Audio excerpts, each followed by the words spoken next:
there's a certain thing I have come on here for tonight, and while I'm at it, I'd like to give you all an update as far as the thing I said about the cysts and all. It turned out just to actually be a little cellulitis was all, and nothing too serious, nothing severe, nothing that required any drainage or surgery. Just good news, relieving news. Turned out to be something that could just be taken care of with some Epsom salt baths. And there's been a few things I've been suggested today by the doctor and the nurse, and I'd say that so much has all gone well today. We've gotten things pretty much under our control today. I tell you, and it's been such a blessed day because, it's been one of my easy days at work.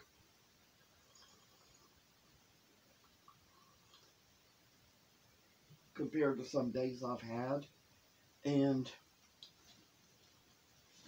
it was good for me to have that because I was kind of having a little anxiety this afternoon, just not knowing what to look forward to as I went to the doctor. So we got things taken care of there.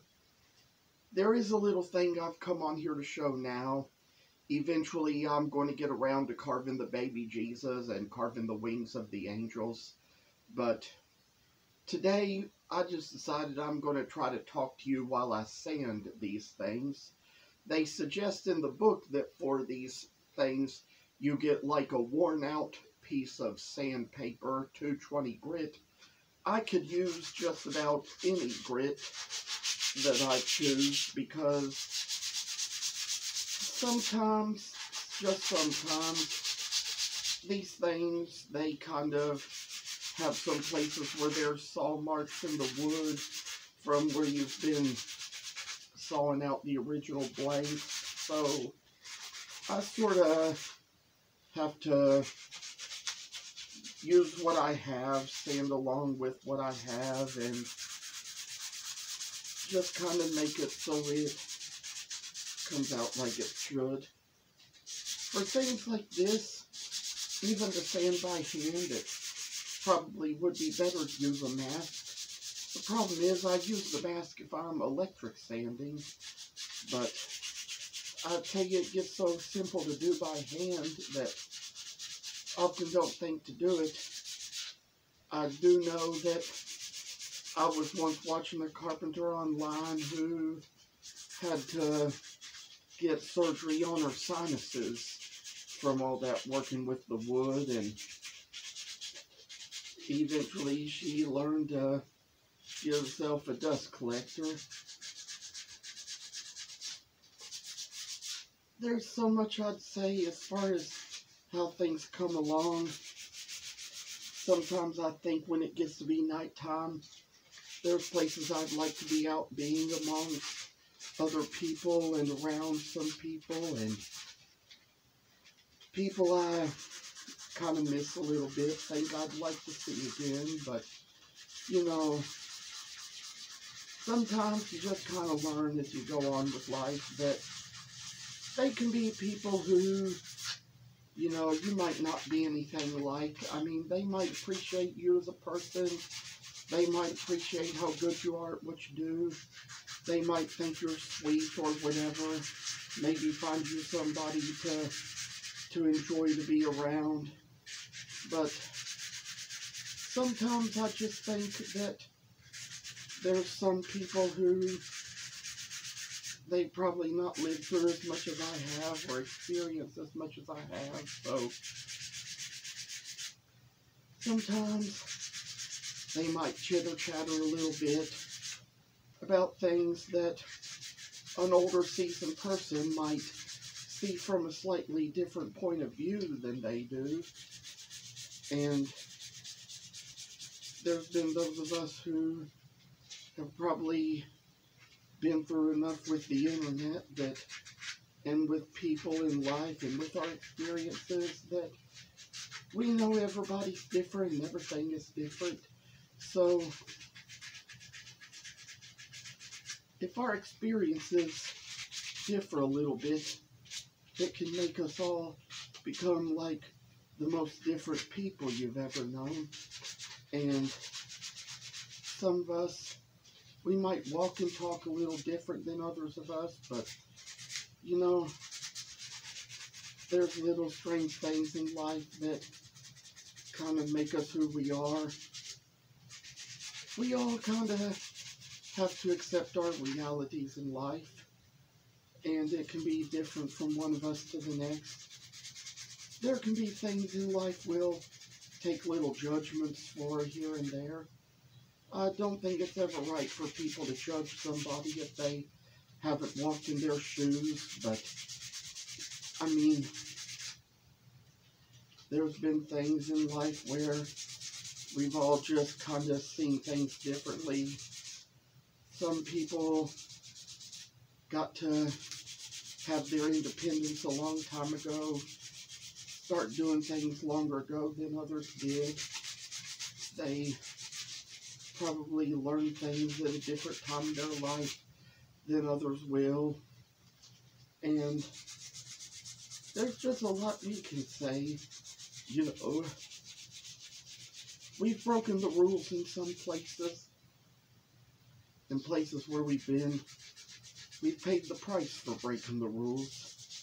And sometimes somebody would tell certain things just to try to keep us as safe as they could keep us. And some of us, when we were younger, we refused the advice of those who were trying to help us, and there were things we hated to hear. There were things in which we just thought we knew it all. But we learned that there were things in life that could kind of mess with our minds, mess with our thoughts. Some of the things I've had my exposure to in life could kind of do that a little bit. And, you know,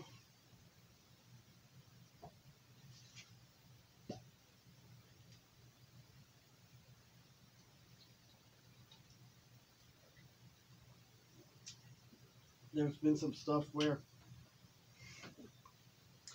some of us have been wronged about our lives.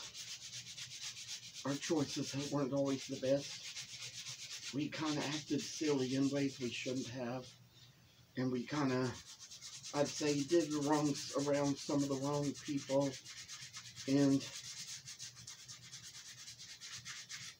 there have been times when our choices made the best of us.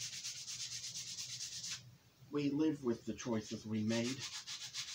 Sometimes it can cause something to come into our lives and into the lives of others, cause them something to have to live with and do us quite the same way.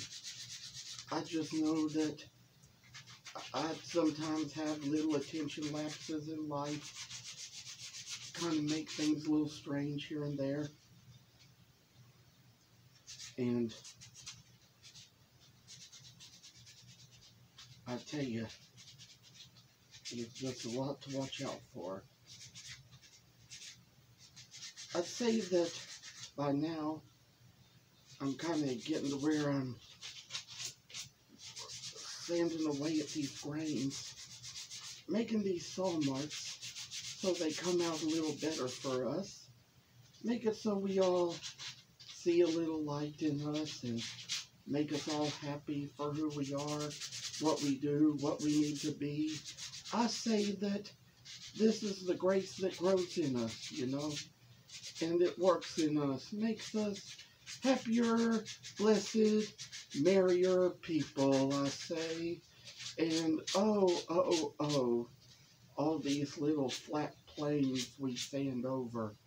Oh, I tell you, making a little joy for us, making a little joy for us. I say that The work is going to be good. Work is going to be better. Work is going to be fine and dandy to us. I see at this time, there's a few little lines I might go over here. Do think a time or two we need to change our grips around. Make it so that we get a different piece of paper to work with here and there. Make it all come out as good as it needs to be. I say that the work is good and makes better people out of us. I say that this little time that things come along. I was at my show on Sunday out at the local X Market, and I tell you, made a reasonable sales, but not much. Sold my first little emoji pillow that I made out of denim.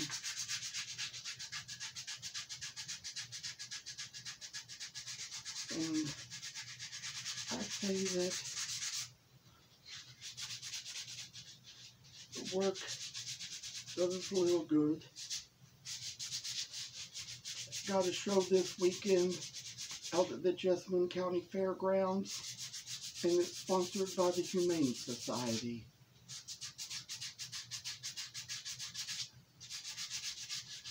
I say that when we get out there, there's a lot we're going to know and a lot we're going to say. I have a good friend who's going to be out there this weekend. A husband and wife couple.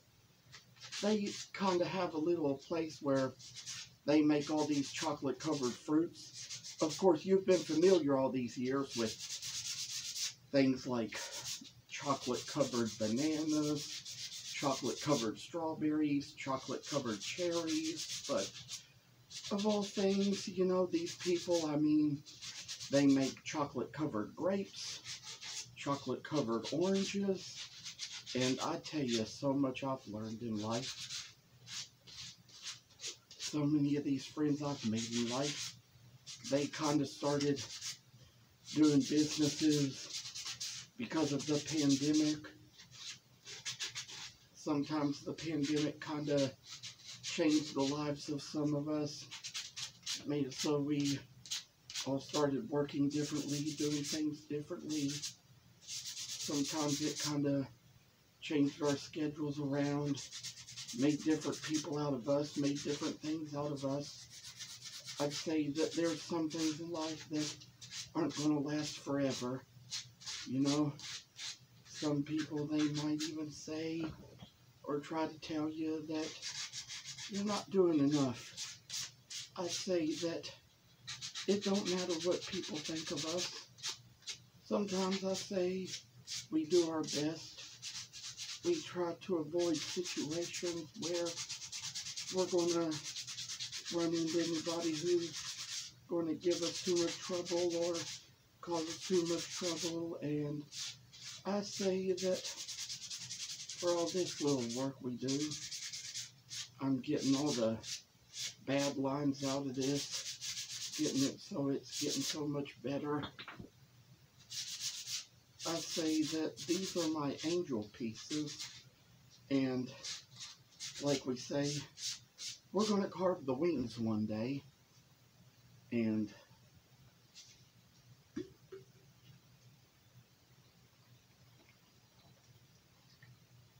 I'd like to show you all how the work should come along.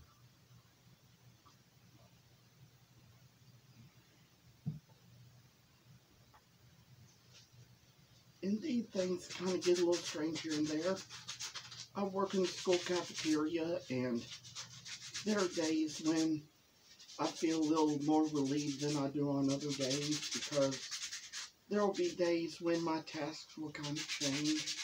Sometimes I won't really have to be all in one area, having so much to remember to do on certain days, but when we work in those places, there is so much we manage for ourselves.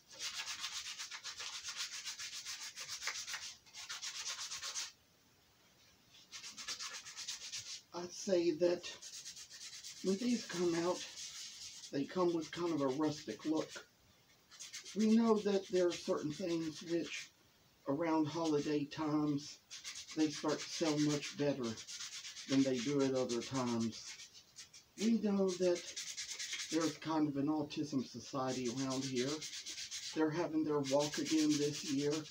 There's been other years they've tried to have it but canceled it due to pandemic numbers rising.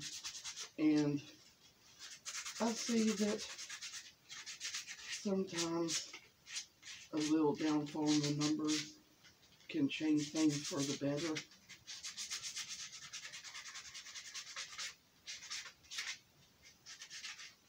I do want to say that there's so much I think God is doing in my life to kind of keep me at home right now. I say it's probably a good time that I'm just not out in places at night. There's probably so much I need to see at home and in the motivational videos and on YouTube that might kind of teach me little lessons about life, teach me little things I can learn. Sometimes, just sometimes, you know, as far as things go, you know, there's a lot of stuff that doesn't come in black and white, because I tell you all, life is not black and white. It's not. There's always some color in some areas in life. Life has its colors, and it takes us all to special places you ain't never known. And I say that this little work, I'm gonna sand away on this little Mary. We've already done both the angel bodies, and this is one of the Marys I'm working on right now. And sometimes, just sometimes, you do dig with the paper a little bit, just to kind of make it so it comes out right. Sometimes with the way I carve, sometimes doing what the book suggests just doesn't do justice. So sometimes I have to add a little more detail and a little more character to what I do, just to try to get a little more work involved. And there comes times when it especially gets real easy just to move on to the next step. Do think, as for this, I might kind of, now that I'm finished with this Mary, move on to one of the Josephs next.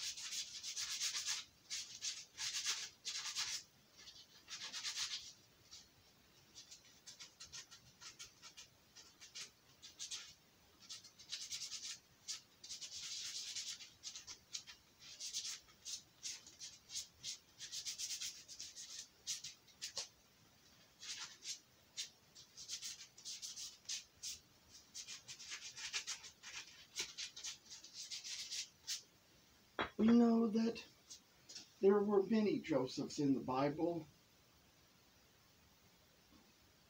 We know there was Father Joseph, who was the man who raised Jesus. And of course, in the Old Testament, there was the Joseph who was the son of Jacob. The one who, he was the firstborn of Rachel. We know that Jacob loved Joseph more than he did all his other sons. And we know there was the story about how Laban, the father of Leah and Rachel, the brother of his mother Rebekah, tricked him into marrying Leah, who wasn't as beautiful as Rachel, and tricked them with the veil, so when he ended up in the end finding out, it was just a thing where